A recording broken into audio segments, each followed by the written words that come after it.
बौद्धिक आतंकवाद। यहां कक्षा में बच्चा जाता है तो गा से गाय नहीं पढ़ाया जाता, ग से गधा पढ़ाया जाता है।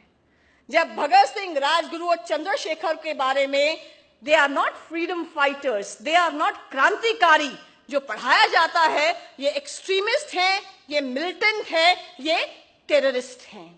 उसके बाद जब दिल्ली यूनिवर्सिटी में बच्चा आता है, ये सब ग से गधा और ये सब पढ़ के दिल्ली यूनिवर्सिटी में आता है, तो यहाँ A.K. रामानुजन के BA पास कोर्स में 300 रामायणास में पढ़ाया जाता है, रावण की छींक से सीता पैदा हुई। रावण सीता का बाप था। रावण ने गर्भ धारण किया। 8वें महीने में उसको घर से बाहर निकलने में शर्म आई। जब 8वें महीने में जोर से छींक आई तो नाक से सीता मैया पैदा हुई। ये दिल्ली यूनिवर्सिटी के BA पास कोर्स की बात कर रही हूं। और आगे पढ़ाया जाता है लक्ष्मण और सीता के अनैतिक संबंध थे। हनुमान एक कामुक व्यक्ति थे जो लंका के शयन कक्षों में रात को विचरा करते थे। और जब इन सब बातों के खिलाफ आवाज उठाई जाती है तो क्या कहा जाता है?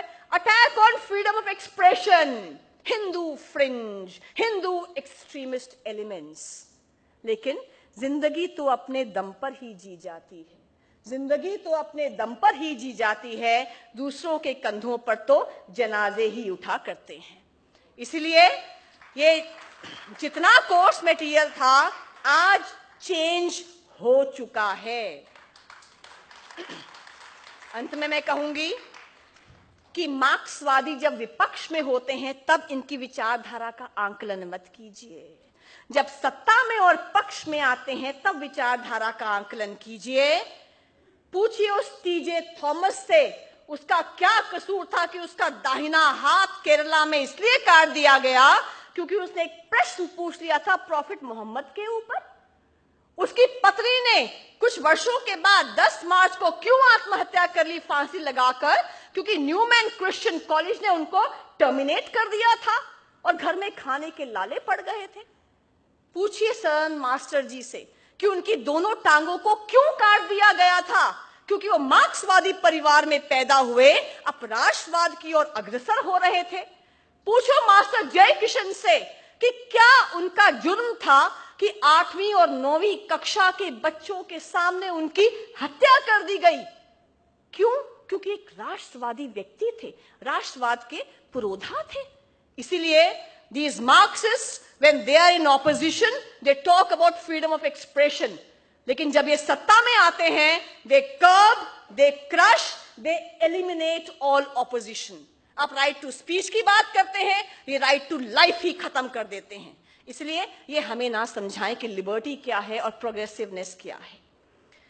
मैं यही कहूंगी कि ये जो समय है, ये समय ऐसा है कि एक तरफ वो ताकतें हैं जो देश विरोध में नारे लगा रहे हैं, हिंदुस्तान की बर्बादी तक जंग रहेगी, और दूसरी ओर वो राष्ट्रभक्त ताकतें हैं जो मेरे सामने बैठी हैं और जिनको कहते हैं ना 1.25 लाख से एक लड़ाऊं तभी गोविंद सिंह नाम कहलाऊं। ये इतने सशक्त हैं, मजबूत हैं, आगे बढ़ रहे हैं। दूसरी ओर ये लोग हैं।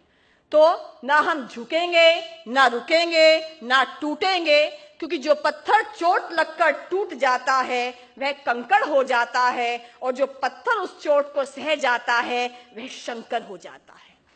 हम जहां खड़े होंगे, जो हमारी सामर्थ्य होगी, हम 4 लोगों के बीच में होंगे, हम स्टूडेंट्स के बीच में होंगे, प्रोफेसर्स के बीच में होंगे, गांव में होंगे, शहर में होंगे, अपना अपना गिलहरी प्रयास जारी रखेंगे। अपने साथियों को राष्ट्रवाद के बारे में बताएंगे, अपने साथियों को बताएंगे कि अभिव्यक्ति की स्वतंत्रता में देश विरोधी नारे नहीं आते हैं, हमें कोई कंफ्यूजन नहीं होनी चाहिए। इसलिए आज मैंने सूर्य से बस जरा यूं ही कहा, आपके साम्राज्य में इतना अंधेरा क्यों रहा? तमा के वो दहाड़ा मैं अकेला क्या करूं? तुम बेफिक्रों के लिए मैं भला कब तक लड़ूं? आकाश की आराधना के चक्रों में मत पड़ो, संग्राम यह घनघोर है, कुछ मैं लड़ूं, कुछ तुम लड़ो।